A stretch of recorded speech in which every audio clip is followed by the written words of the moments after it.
ಅಂಚೆ ಇಲಾಖೆಯಲ್ಲಿ ಖಾಲಿ ಇರುವಂತಹ ಒಟ್ಟು 40,000ಕ್ಕೂ ಹೆಚ್ಚು ಹುದ್ದೆಗಳಿಗೆ ಬೃಹತ್ ನೇಮಕಾತಿ ನಡೀತಾ ಇದೆ. ಇದರಲ್ಲಿ ಕರ್ನಾಟಕ ವೃತ್ತದ 1940 ಹುದ್ದೆಗಳು ಕೂಡ ಸೇರಿದೆ.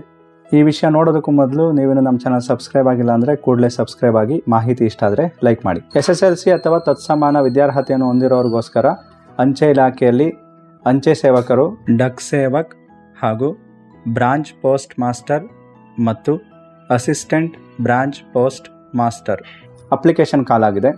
ಅರ್ಹತೆಗಳನ್ನು ಗಮನಿಸೋದಾದರೆ SSLC ಅಥವಾ ತತ್ಸಮಾನ ವಿದ್ಯಾರ್ಹತೆ ಹೊಂದಿರಬೇಕು, ಬೇಸಿಕ್ ಕಂಪ್ಯೂಟರ್ ಜ್ಞಾನವನ್ನು ಹೊಂದಿರಬೇಕು, ಹಾಗೆ ದ್ವಿಚಕ್ರ ವಾಹನ ಅಥವಾ ಸೈಕಲ್ ಚಲಾವಣೆ ಗೊತ್ತಿರಬೇಕು. ವಯೋಮಿತಿ 18ರಿಂದ 40 ವರ್ಷ ಇರಬೇಕು. SC ST 5 ವರ್ಷ, OBC 3 ವರ್ಷ ಹಾಗೂ PWD ಕ್ಯಾಂಡಿಡೇಟ್ಗೆ 13 ವರ್ಷಗಳ ಕಾಲ ವಯೋಮಿತಿ ಸಡಿಲಿಕೆ ಸೌಲಭ್ಯ ಕೂಡ ದೊರೆಯುತ್ತೆ. ಅರ್ಜಿ ಶುಲ್ಕ 100 ರೂಪಾಯಿ. SC ST ಹಾಗೂ ಮಹಿಳಾ ಅಭ್ಯರ್ಥಿಗಳಿಗೆ ಶುಲ್ಕ ವಿನಾಯಿತಿ ಕೂಡ ದೊರೆಯುತ್ತೆ. ಆಯ್ಕೆ ಪ್ರಕ್ರಿಯೆಯನ್ನು ನೋಡೋದಾದರೆ SSLCಯಲ್ಲಿ ಗಳಿಸಿರುವಂತಹ ಅಂಕಗಳ ಆಧಾರದ ಮೇಲೆ ಅರ್ಹತಾ ಪಟ್ಟಿಯನ್ನು ತಯಾರಿಸಿ ವೆಬ್ಸೈಟಲ್ಲಿ ಪ್ರಕಟಣೆ ಮಾಡ್ತಾರೆ. ಅದಾದ ನಂತರ ತಮ್ಮ ದಾಖಲಾತಿಗಳನ್ನ ಪರಿಶೀಲನೆ ಮಾಡಿ ಹುದ್ದೆಗೆ ಫಿಲ್ ಮಾಡ್ಕೋತಾರೆ. ನೀವು ಅಪ್ಲಿಕೇಶನ್ ಹಾಕಬೇಕಾದ್ರೆ ನೀವು ಅಪ್ಲಿಕೇಶನ್ ಹಾಕ್ತಾ ಇರುವಂಥ ಪ್ಲೇಸಲ್ಲಿ ಈ 3ರಲ್ಲಿ ಯಾವ ಹುದ್ದೆ ಖಾಲಿ ಇದೆ ಅನ್ನೋದನ್ನು ನೋಡಿಕೊಂಡು ಅಪ್ಲಿಕೇಶನ್ ಹಾಕಿ. ಆದಷ್ಟು 3 ಖಾಲಿ ಇರೋಂಥ ಕಡೆ ಅಪ್ಲೈ ಮಾಡಿದ್ರೆ ತುಂಬ ಹೆಲ್ಪ್ ಆಗುತ್ತೆ. ಅರ್ಜಿ ಸಲ್ಲಿಸಲು ಕೊನೆಯ ದಿನಾಂಕ ಆಗಸ್ಟ್ 5, 2024.